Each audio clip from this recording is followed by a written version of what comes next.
Welcome back to AM Northwest. Our next guest was just 27 years old when she was left a widow with a baby and then $3 million in debt.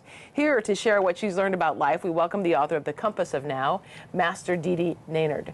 Ddnard. Yes. First, we were just talking about how young you look. You say you're 50, but really you look like you're 40-something. Yeah, well, you don't look close to 40-something. You look more like 19. But let's talk about, at the age of 27, on a serious note, your life drastically changed. It was the morning of New Year's Eve, and I learned the news that my husband just passed away.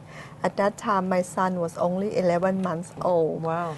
And I actually collapsed. I don't know how my son would grow up without a father. But then instead, while I was being very sad, my son stood up on his feet for the first time. He hugged me and wiped away my tears. That was the first moment. Do you see that we adults, when we face some situation, we keep asking the wrong question and we say, why this is happening to us? Why this is happening to us? Mm-hmm. But a child asked the right question, that how can I help my mother? How can I make this better? So that was when I decided that my life has to be good. But it wasn't easy. We went to the funeral. There were so many bankers and creditors. They were asking for $3 million. There were bankers and creditors at your husband's funeral. Yes, that we have to close down the funeral earlier than we expected. Normally in Thailand it's 7 days, but we could do it for just one night, and we had to stop because there were so many bankers there. And was it because of his business that he was so far in debt? It was because of business, and he left us $3 million, not in cash but in debt. Oh no! Yeah. So how do you take the step forward then and take care of all of this? I didn't know what to do, but then someone said to me that I was about to cry, and then someone said to me that, there was one mother, she lost her son. She carried her son's body around and asking people to bring her son's life back. And then she met the Buddha. The Buddha said, if you can find a house that never loses their loved ones, I will help your son.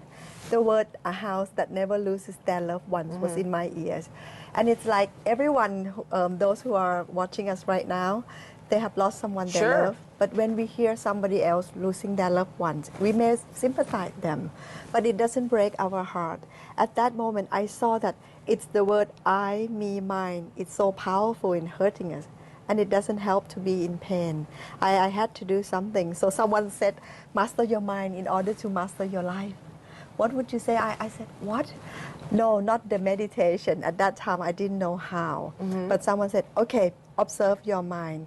But when I sat down, I felt like Julia Roberts when in the Eat, Pray, Love movies. You know it. Right. 1 minute of sitting down could kill you.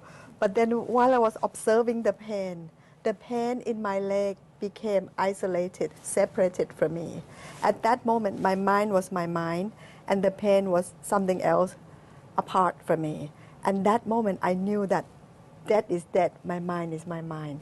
Imagine if somebody hurt you and the pain can be separated from you. Mm-hmm. Then you have all the freedom in life you could ask for. And as I was seeing the pain disappear, I knew then that if you don't try to push away your problem, it goes away, it dissolves naturally.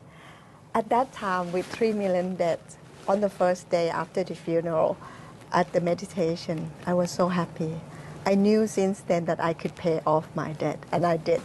You did? Yes, very easily, and I earned a lot more. Oh, wow. So tell us why the title of the book, The Compass of Now. Because it is the message that I think maybe some of your listeners, your audience now, they may have lost their loved ones, lost their business, or being cheated by their trusted friends. Mm-hmm. And when we are facing with those situations, we need someone to come and tell us that things are going to be okay and how we can handle ourselves and outer thing. So what I saw is that as long as I can manage my inner state, the outer circumstance goes according to how I feel inside.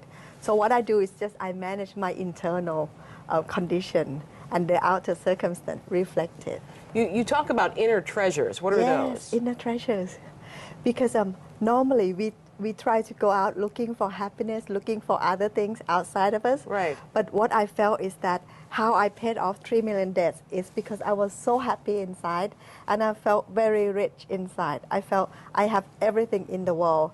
Even my sister said, "Oh, you must be crazy, Dee. You just lost your husband, your son had no father, and you owe some people $3 million debt, and you're saying you're happy." But with that happiness, and I know that things going to be great, it's like no matter what is happening to you right now, it's going to take you to the best position as long as you turn your best side to take care of it. And that is by just observing your body and your mind, be in the present moment. It's like all this time your thoughts, and you keep picking up the thoughts to stab yourself, right?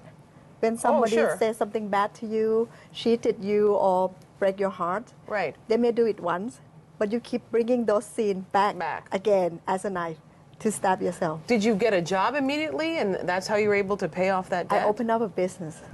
Yes. Okay. And especially when we have debts, we tend to feel that we are smaller, and I had so much fear. But there was one moment I felt that, oh, come on, the bankers, they were doing business with us. So they made a lot of profit. So now we are partners. So I didn't have to fear them anymore. So I talk to them as equally human as we are. Right. And Wow. that really helps. I want to tell folks the book again is titled The Compass of Now. Ddnard, thank you so much. Thank Good you. to see you. Thank you, And Helen. you look remarkable. So that's clearly working for you.